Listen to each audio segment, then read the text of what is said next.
বন্ধুরা, আমি Papiya. Welcome back to my channel happy TV family. তোমরা সবাই কেমন আছো? আশা করছি সবাই খুব ভালো আছো। আমার ফ্যামিলির সবাই কিন্তু খুব ভালো আছে, আর আমি বিন্দাস ফাটাফাটি আছি। তো আজকে হলো শুক্রবার, আজকে হলো আমাদের গ্রামে সারাদিন রাত ঠাকুরের নাম হবে। আশা করি পাশে শুনতেও পাচ্ছ। তো জানি না কতটা ভয়েস দিয়ে মানে নিজের রিয়েল ভয়েসে এরকমভাবে কথা বলতে পারবো, কারণ যেহেতু পাশে মাইক চলছে, তো সেই কারণে এখন ভোরবেলার দিকটা একটু আসতে দেওয়া আছে। ওই জন্য ভাবলাম যে চলো একটুখানি আসি, কখন আবার আসতে পারবো না পারবো তো জানি না। তো ঘুম থেকেই জাস্ট উঠলাম বন্ধুরা। ঘুম থেকে উঠে নিয়ে দুয়ারে জল দিয়ে এবার ঘরটা ঝেঁটবো। বরমশাই যাবে কাজে, কালকে রাত্রে বললো যাবো না, এখন বলছে যে না একবেলা যাই, বিকালবেলা কামাই করবো। তো যাই হোক, তো আর এখানে মেয়ে কিন্তু এখনও ঘুমাচ্ছে। আমার মেয়ে এখনও ঘুম থেকে ওঠেনি, শুধু আমি আর বরমাসে ঘুম থেকে উঠে পড়েছি। তো যাই হোক চলো বন্ধুরা, ছটফট করে ঘরদরটা ঝাঁটিয়ে দিই, আবার ওকে চাক করে দিতে হবে। চলো সাথে থাকো। রাতের বেলা ঘরে যতই না খাওয়া দাওয়া থাক, আমার তো মনে হয় না যে সকালবেলা আশিবাসি কাজ এক চিমটিও কম থাকে। উল্টো বেশি থাকে ছাড়া কম থাকে বলে আমার মনে হয় না। যেদিনকার রান্না বাড়ি কম থাকে সেদিনকাই যেন কাজকর্মর চাপটাও অনেকটা বেড়ে যায়।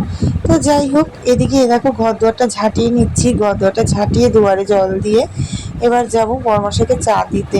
আর তার আগে একটুখানি পেট ভরে জল খেয়ে নিচ্ছি। এটা হলো আমার আজকেকারের না, এটা বেশ অনেক দিনের আগেকারই অভ্যাস বলতে পারো। তো তারপরে জল টল খেয়ে নিয়ে বরমশাইকে চা দিয়ে চলে আসলাম সোজা বাবার ঘরে মশারি তুলতে, বাবার ঘরে বিছানাটা তুলতে। বাবার ঘর বিছানাটা তুলে নিয়ে আমার বাবার ঘরটা ঝাঁট দেবো। যেহেতু ওই পাশে সমস্ত ঘর বাড়ি ঝাঁটানো হয়ে গেছে, শুধু বাবার ঘরটা ঝাঁটানো বাকি। তো তার জন্য বাবার ঘরটা ঝাঁটিয়ে নিয়ে দেখো চলে এসেছি সোজা রান্নাঘরে চা খাচ্ছি।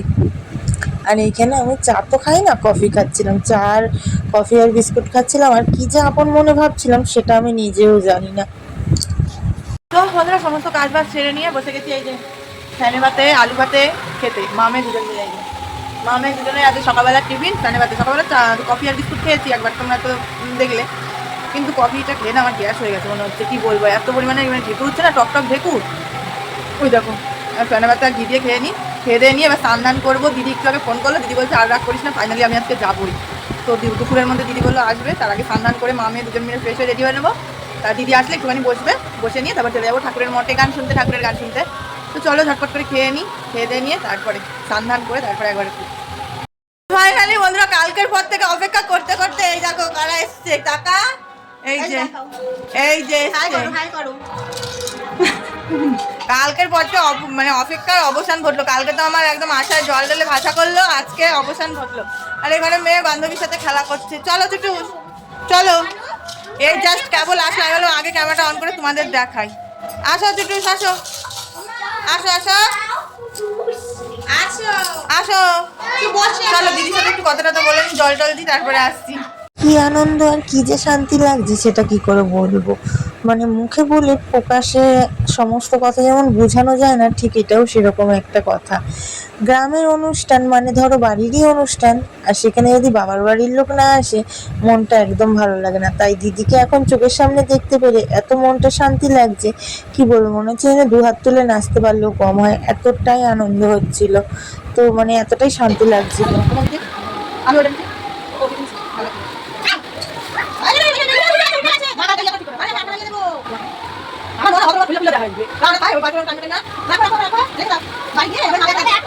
তারপরে আর কি, পাড়ায় যেহেতু ঠাকুরের অনুষ্ঠান, স্নান ধান করে আলতা পরতে বসেছি। আর সমস্ত কুচো কাঁচা যায় যে কটা ছিল আমাকে আলতা পরিয়ে দাও, মেয়ে বলছে আমাকে আগে আলতা পরিয়ে দাও।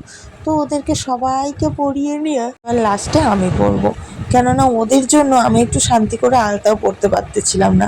আমি পায়ে পড়ছি, আমার পায়ের উপর থেকে ওরা পাটা তুলে দিচ্ছে, তাহলে কি করে পরবো বলো।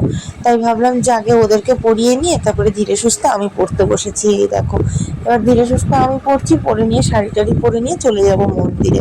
তো চলো আলতা টালতা পরে নিয়ে তারপরে একবারে রেডি হয়ে আসি তোমাদের সামনে। হয়ে গেছি রেডি। এই যে আমি পরেছি, এই দেখো এই শাড়িটা, এই শাড়িটা পরে যাচ্ছি। এটা আমার শাশুড়ির শাড়ি কিন্তু। আর এই যে এখানে দিদিও রেডি হয়ে গেছে, দি টাকা। এই যে এখানে দিদিও রেডি হয়ে গেছে, এখানে আমিও রেডি হয়ে গেছি। চলো, আর বড়মাসে স্নান ধান করে চলে গেছে, ও কাজ দিয়ে এসে স্নান করে চলেও গেছে, কিন্তু আমরাই এখনো যেতে পারিনি, বুঝলাম বন্ধুরা। তো চলো এবার বেরিয়ে যাই, দরজা টরজা দিয়ে নিয়ে বেরিয়ে যাই। চলো ঠাকুরতলায় গিয়ে দেখা হবে। বাবা দিলুর বাবা একেবারে বড্ড ব্লগার হয়েছে জানো মনে হচ্ছে। লোকের মুখ আছে কই যে ভগবান কান্দে, মানুষ তো করতে পারবে না, যে করবে তারটাই চলবে। তুমিও করো, চলো।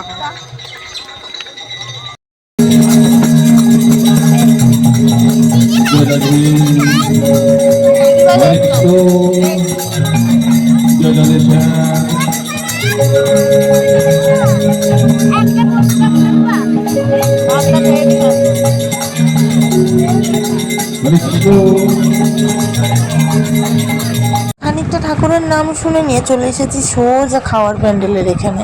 তো বসার জায়গা নেই, সেই কারণে রাস্তায় দাঁড়িয়ে আছি, ওরা উঠবে তারপরে আমরা গিয়ে বসবো।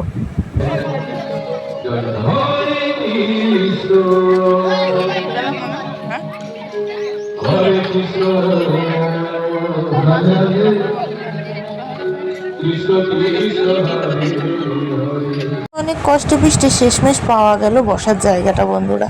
বসে পড়েছি খেতে। তো চলো এখানে কি কি আছে দুপুরবেলার মেনুতে, ঠাকুরের অন্ন তোমাদের সাথে একটু শেয়ার করি আর নিজেও একটুখানি দেখে নিই চলো। তো এই দেখো আজকে দুপুরের মেনুতে পাতে রয়েছে গরম ভাত, শুক্তো, তার সাথে ছিল আলু পটলের তরকারি, তার সাথে ছিল কড়ার ডাল। তো আমি কড়ার ডাল আলু পটলের তরকারি নিয়েছি, কড়ার ডালটা নিইনি, তো সেই কারণে তোমাদের সাথে দেখাতে পারলাম না। চলো খেয়ে নিই ঝটাপট। ঠাকুরের অনুষ্ঠান ওখান থেকে খাওয়া দাওয়া করে এসে আমরা একটুখানি রেস্ট নিয়ে এখন যাচ্ছি হলো গিয়ে আমাদের এখানে ছোট মিনি বাজারে চাই তো ছোট বা মাত্র হাতে গোনা আছে 4-5টা দোকান, তো ওরকম একটা ছোট্টখাট্ট যাচ্ছি মিনি বাজারে একটু কিছু কেনাকাটা করতে, একটু কিছু খাওয়া দাওয়া করতে। তো দিদি যেহেতু এসছে, দিদি নিয়ে আমি কোনোদিনও ঘুরতে বেরোই না, আমার 6-7 বছর বিয়ে হয়েছে, কখনো আজকে মানে ফার্স্ট টাইম, তাই না বা আজকে ফার্স্ট টাইম এই প্রথম মনে এরকম যাচ্ছি। তো যাই হোক, এই দেখো চারিপাশে কি সুন্দর আমাদের গ্রামটা, চারিপাশে শুধু ধান ক্ষেত আর ধান ক্ষেত, এখনো ধান হয়নি কিন্তু গাছগুলো বড় হয়ে গেছে। তো হেঁটে হেঁটে যাচ্ছি, চলো কি কেনাকাটা করি নিজেও জানি না, কি কিনবো, কিছু তো কিনবো অবশ্যই যার জন্য বেরিয়েছি, কিন্তু কি খাবো সেটাও জানি না, কিছু তো খাবো যার জন্য বেরিয়েছি। যাই হোক, আমার কথা শুনে এমনি লোকে কি পাগল আছে মনে হয়, আমার মাথায় গন্ডগোল আছে। যাই হোক বন্ধুরা, চলো কি করি না করি গিয়ে দেখা হচ্ছে। যে দরকারে এসেছিলাম সেই দরকারটাই মিটলো না, কি করবো বলো। তার জন্য দিদিকে বললাম চল একটা রেস্টুরেন্টে যাই, গিয়ে দুজন মিলে 2টো রোল খেয়ে বাড়ি চলে যাই। দিদি বলছে হ্যাঁ ঠিক আছে চ, তাহলে তাই করি। তো এই জন্য এখানে বসে আছি। তো এই দেখো হাতে রোল চলে এসেছে, গরম গরম রোল। আর এখানে মেয়ে বলছে যে আমার দাও, আমি বলছি হ্যাঁ তোকে তো দেবো, তোকে না দিয়ে কি আর খাবো। বেরিয়ে এসে চপ মুড়ি খেয়ে দে নিয়ে রেডি হয়ে গেছি, আবার যাচ্ছি আবার ঠাকুরতলা। আর এই দেখো এখানে আমার দিদিও রেডি হয়ে গেছে, এখানে মেয়েও রেডি হয়ে গেছে, এখানে আমাদের চুটুসে রেডি হয়ে গেছে, সবাই রেডি হয়ে গেছি, এবার শুধু যাওয়ার পালা। তো চলো এবার গেটে ফেটে তালা টালা দেবো, দিয়ে নিয়ে এবার বেরোবো। কখন ঘরে ঢুকবো জানি না, 1টাও বাজতে পারে, 12টাও বাজতে পারে, 3টেও বাজতে পারে, কখন আসবো সেটা জানি না, কিন্তু পৌঁছাই তো ভালো লাগার উপর। যদি ভালো লাগে বসে থাকতে তাহলে বসে থাকবো, আর যদি ভালো না লাগে তাহলে একটুখানি নাম শুনে খাওয়া দাওয়া করে নিয়ে চলে আসবো। এই দুটোর অবস্থা দেখো। তো যাই হোক চলো বন্ধুরা, দরজা মাঝে তালা টালা দিয়ে নিয়ে বেরোই। তো চলে আসলাম এই যে রেডি সেডি হয়ে একেবারে ঠাকুরের মন্দিরের এখানে। তো চলো এবার ঠাকুরের মন্দিরের ভিতরে যাওয়া যাক নাম শুনতে।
তো তারপরে আর কি বন্ধুরা ঠাকুরের নামটাম শুনে নিয়ে চলে এসেছি খাওয়ার প্যান্ডেলের এখানে। কিন্তু খাওয়ার প্যান্ডেলের এখানে এসে মাথায় ঠিক হাত দেওয়ার মতন অবস্থা, কেমন ভিড় দেখো, মানুষ যে এত ভিড় হয়েছে মানে সেটা বলারও বাইরে। অনেক কষ্টে ঠেলেমেলে ঢুকলাম, তারপরে এই দেখো বসে পড়েছি ফাইনালি খেতে কষ্ট পিষ্টে। তো তারপরে আর কি, চলো এবার দেখা যাক রাত্রেবেলা আজকে মেনুতে কি কি আছে। তো চলো, এ দেখো সবার প্রথমে দিল পাতা, তারপরে দিল হাত ধোয়ার জল, তারপরে দিল একদম গরম গরম ধোয়া ওরা ভাত, যেটা আমার দ্বারা অসম্ভব টাইপের লাগছিল খেতে। তার সাথে ছিল তোমার, এই দেখো এই যে দিয়ে দিল, এক্ষুনি দেবে শুক্তোর তরকারি, তার সাথে রয়েছে পটল দিয়ে আলু দিয়ে সয়াবিন দিয়ে তরকারি, তার সাথে মুগের ডাল, মুগের ডালটা আমি আর নিইনি, তো সেই কারণে। তো যাই হোক, চলো বন্ধুরা, আজকে সারাদিনে আমাদের এখানে অষ্টম প্রহর ব্লগটা তোমাদের কিরকম লাগলো অবশ্যই কমেন্ট করে জানিয়ে, যদি ভালো লাগে একটা লাইক করে দিও, তোমার একটা মিষ্টি কমেন্ট রেখে যেও, কে কোথা থেকে আমার ব্লগটা দেখো অবশ্যই জানিও। তো চলো আজকে আমাদের টাটা বাই বাই, দেখা হবে একটা সুন্দর নতুন একটা মিষ্টি ব্লগের সঙ্গে।